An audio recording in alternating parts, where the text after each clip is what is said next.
The Malta Residency by Investment program is quite a bit less than the Citizenship by Investment program.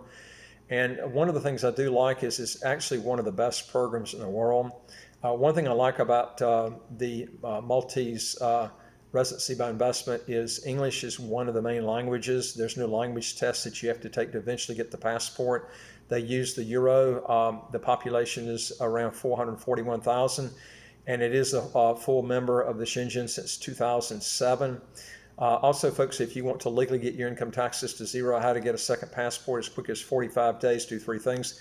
Hit the subscribe button on the right of your screen right here, and you'll get new videos automatically, and that notification bell, don't forget to hit that too. And I would like to hear from you. If you got a question or comment, put it below. And number 3 is go to our website, www.citizenshipquickly.com, and ask for some help. Okay, now Malta is the smallest European Union member. It's an island stability with welcoming, innovative and mindset, and a proven record of economic success. It enjoys a stable political climate and a bipartisan political scene that is largely convergent on issues of national and economic importance. Now, the country is ideally located in the center of the Mediterranean Sea, and it acts as a perfect going between Europe and also other continents. Now, Malta has been a member of the European Union since 2004 and of the Schengen area since 2007. Now, residents obtained under this program you're granted Maltese permanent residence permit, which allows beneficiaries the right to settle and stay in Malta as well as travel in the Schengen area for 90 days out of 180 days a year. Let's look over the legal basis. The Malta Permanent Residency Program was launched in March of 2021 by legal notice of 121 of 2021. The regulations provide the ability for affluent persons of means to actually standing and repute to apply to the Maltese residents on the basis of a contribution to Malta. Now, the investment is in a property as well as a donation to a charitable organization. All right, now there's some really key things I do like about this, and it is the taxation to new residents. The basis for taxation under the Maltese tax system are based on a domicile of residence. Residence for Malta tax purposes established by demonstrating that you have an intention to be in Malta indefinitely, and it may also be definitely established on the basis of physical presence in Malta for at least 183 days a year. Now, persons who are non-tax residents of Malta and who are actually a non-domiciled in Malta are taxable only on Malta source income and gains.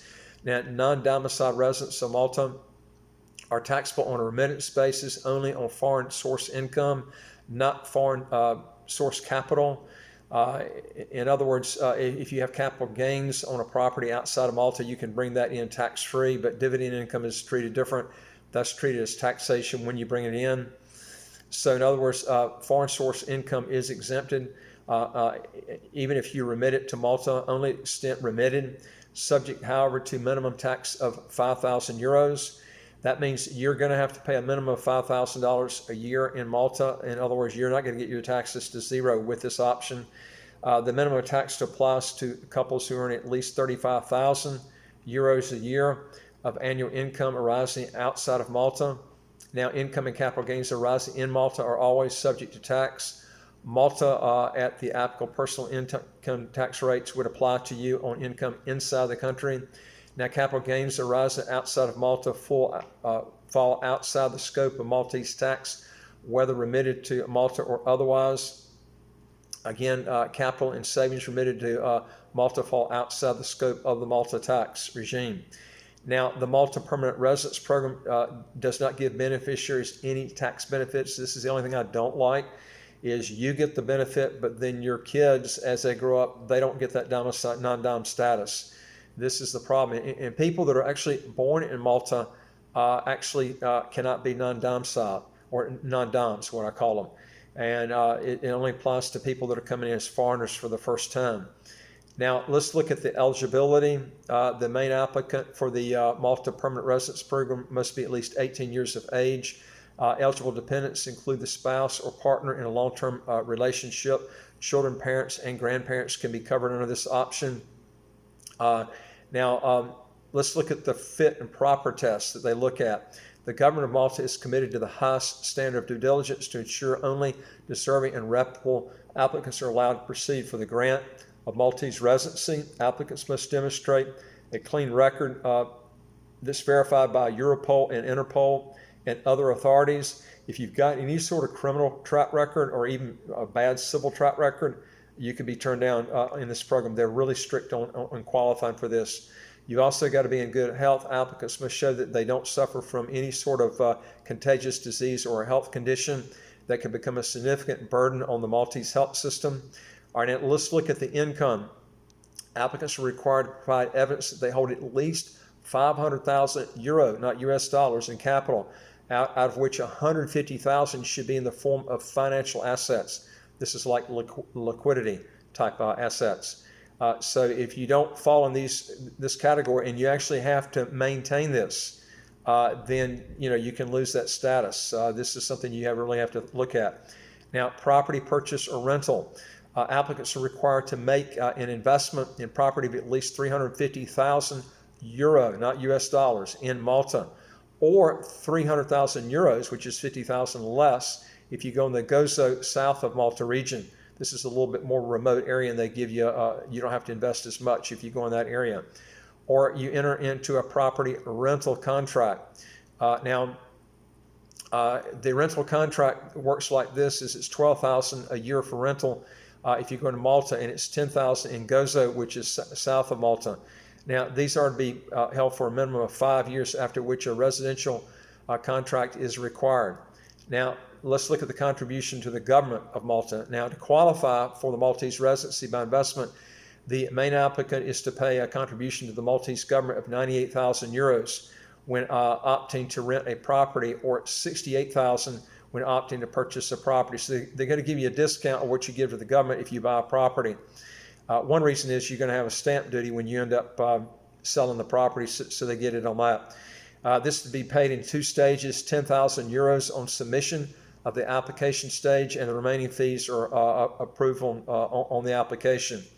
Now, there is an additional 7,500 euro application fee to be paid for each parent, grandparent of the main applicant of the spouse included in this application. There is a philanthropic contribution or charitable contribution, and applicants are also required to donate at least 2,000 euros to a local registered philanthropic, cultural, sports, scientific, animal welfare, or artistic NGO registered with the commissioner or voluntary organizations, or is otherwise approved by the Residency Malta agency. This is a good program, and I'll give you my thoughts on it. Malta has actually 20-something countries more than St. Kitts does on their visa-free travel. You're going to have to look at the amount of, as far as those countries' difference. Is it really going to be worth waiting? Because one thing I did not put, I was going to hold this to the end, is the big disadvantage. Okay, you can apply for the passport under this program after 5 years. But I'm going to tell you, I've checked with many lawyers. They'll tell you that the average is 18, not 8, 18, 18 years before you can get the citizenship and passport. Now, let me tell you what this program can be good for. If you get a citizenship by investment with St. Kitts, and then you apply for something like this, and just, because you've already, if you're a U.S. citizen, go ahead and relinquish your U.S. citizenship. Well, you can keep it if you want, but the tax savings is a lot better if you relinquish it. Then get the St. Kitts and Nevis passport, then get this and apply for it, and then 18 years later you can get the citizenship and passport. One thing I want to tell you that I like about this program, number one, is it's the only territorial tax program that's part of the EU. Okay, in other words, they don't tax income outside the country unless you remit it. If it's capital, you can remit it without taxes. If it's dividend income, you would have to declare that as taxes. Okay, so you do have a minimum. I'm going to tell you the disadvantages, the two that I don't like. 5,000 euro minimum you got to pay each year. You're not going to get your taxes to zero on this, okay? Not like St. Kitts, okay?